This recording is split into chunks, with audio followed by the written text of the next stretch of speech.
இத மாதிரி மேரிகோல்டு நீங்க பார்த்துருப்பீங்க என் மாடி தோட்டத்தில. நல்ல பெருசா வளர்ந்து நிக்கிறத காமிச்சிருப்பேன். இப்போ ஒரு சின்ன பாட்ல வச்சிருக்கிறது. இது இப்போ புதுசா நட்டு விட்டுருக்கிறது. இது ஒரு 2 சின்ன கன்னு எடுத்துட்டு வந்து நட்டதுங்க. இந்த செடி வந்து நாங்க கட்டிங் மூலம் வச்சது. கட்டிங் மூலம் வச்சு பாருங்களேன், சீக்கிரத்தில மொட்டு எடுத்து அது பூ பூத்துருச்சு. இதுக்கு முன்னாடி வீடியோல நான் சொல்லியிருப்பேன். இது கட்டிங்ல வளருங்க. நான் வச்சிருக்கேன். அத நான் காமிக்கிறேன் வீடியோலன்னு சொல்லியிருந்தேன். அதுதாங்க இது. அழகா சின்னயிலே பூ விட்டுருச்சு பார்த்தீங்களா? ஆச்சரியமா இருக்கு. பார்க்குறதுக்கு அழகா இருக்கு.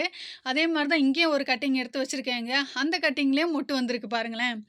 ஆ நம்ம விதை போட்டு கொஞ்சம் வளர்ந்து வர்றதுக்கு கொஞ்சம் லேட் ஆகுங்க. ஆனா, இதே இது நம்ம அந்த பெருசா வளர்ந்துருக்கையிலேருந்து நல்ல கிள பார்த்து நம்ம கட் பண்ணி வச்சா, சீக்கிரத்தில மொட்டு வச்சுருதுங்க. இதுவும் நான் நட்டு வச்சிருக்கேன். ஆனா மொட்டு சின்னதா வச்சிருக்கு. ஒரு சில்லி பாட்டுக்குள்ள தான் ஊனி வச்சேன். வந்துருச்சு. வருமா இல்லையான்னு நெனச்சு வைக்கிறதெல்லாம் வந்துருதுங்க. அதனால எந்த மேரிகோல்டு ஆனாலும் ஃப்ரெண்ட்ஸ், நீங்க இப்போ பெருசா வளர்ந்த செடியிலேருந்து கட்டிங் எடுத்து நட்டு வச்சு பாருங்க. அது சீக்கிரத்தில நமக்கு பூவ பார்த்துரலாம். அது நம்ம விதை போட்டு வளர்ந்து பெருசாகி கொஞ்சம் வெயிட் பண்ணி பூ வர்றத விட, கட்டிங்கில வச்சா சீக்கிரத்தில நமக்கு பூவ பார்த்துரலாம். ஒரு ரோஸ்ல எவ்வளோ பூ பூத்திருக்குன்னு பாருங்களேன். ஒரு கொத்து தான். அதில இனியும் மொட்டு இருக்குது விரியறதுக்கு கீழ எல்லாம்.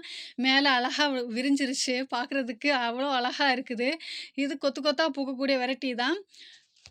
டபுள் கலருங்க. மினியேச்சர் வெரைட்டி மாதிரி. ஒரு கொத்துல நெறைய பூக்கக்கூடிய சைஸு. அழகா இருக்கு. ரெட் எல்லோ கலர் சேர்ந்தது.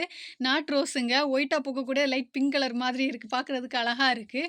எல்லோ கலரு செம்பருத்தி பூவுங்க. எப்பவும் காமிக்கிறேன்னு நெனைக்காதீங்க ஃப்ரெண்ட்ஸ். மாடி தோட்டத்த அழகுக்கு அழகுபடுத்துறதே 1, 2 எல்லோ செடிங்க தான் என் மாடி தோட்டத்தில. அதில இந்த செம்பருத்தியும் ஒண்ணு. ஒரு செடியில 3 பூ பூத்திருக்கு. அந்த சைடு திரும்பி இருந்த செம்பருத்திய புடிச்சு பார்த்தா, அதுக்கு கீழ பாருங்களேன், அதோட அந்த பூவோட பெட்டல வந்து புழு சாப்பிட்டுட்டு இருக்குது. பார்க்கல. பிடிச்சு பார்த்தனால தான் பார்க்க முடிஞ்சிருச்சு. இல்லன்னா செடி ஃபுல்லா சாப்பிட்டுக்கிட்டே வந்திருக்கும். பிச்சை எடுத்துட்டேன். அந்த ஒரு சின்ன இதழ ஒண்டியே பிச்சு எடுத்துட்டேன். விட்டா சரியா சாப்பிட்டுருன்னு சொல்லிட்டு. ஆனா இத நான் கொன்னுருவேங்க. ஒண்ணும் நெனைக்காதீங்க. மாடித்தோட்டம் வந்தாலே ஜிலு ஜிலுன்னு காத்தடிக்குது. அந்த காத்து தான் உங்கள்ட்ட நான் காமிக்கிறது. இந்த டிசம்பர் பூ ஆடுற ஆட்டத்த பார்த்தீங்களா? அழகா பூத்துக்கிட்டு வந்துகிட்டு இருக்காங்க. சூப்பரான கலரு. இது வந்து நான் விதை மூலம் வளர்த்த டாலியா செடிங்க. நான் வச்சது இல்ல. என்னோட வீட்டுக்காரர் வச்சது. அது இப்போ மொட்டு எடுத்திருக்கு. சின்னதா மொட்டு வந்திருக்கு. என்ன கலர் பூ? ஒரு அடுக்கா? அடுக்கா? எதுவுமே தெரியாது. வெயிட்டிங்ல இருக்கோம். அது பூ பூத்துச்சுன்னா நான் உங்ககிட்ட காமிக்கிறேன். மொட்டு வந்துருச்சு. அத தான் காமிக்கிறது. 2, 3 வச்சோம். இந்த ஒரு செடி தான் நல்ல கிளையா விட்டு நல்லா பச்சையா வந்திருக்கு. பாக்கி உள்ளதெல்லாம் ஒரு மாதிரி இலை சுருட்டல் நோய் வந்த மாதிரி சுருண்டு சுருண்டு நல்லா வரல. அதனால கட் பண்ணி விட்டுருக்கோம். இந்த சூரியகாந்தி பூ இல்ல விதைன்னே சொல்லலாம். பூவெல்லாம் முடிஞ்சிருச்சு. ஒரு செடியில ஒரு பூ தாங்க பூத்துச்சு. விதை சூப்பரா இருக்கு. இந்த வீடியோ புடிச்சா லைக் பண்ணுங்க.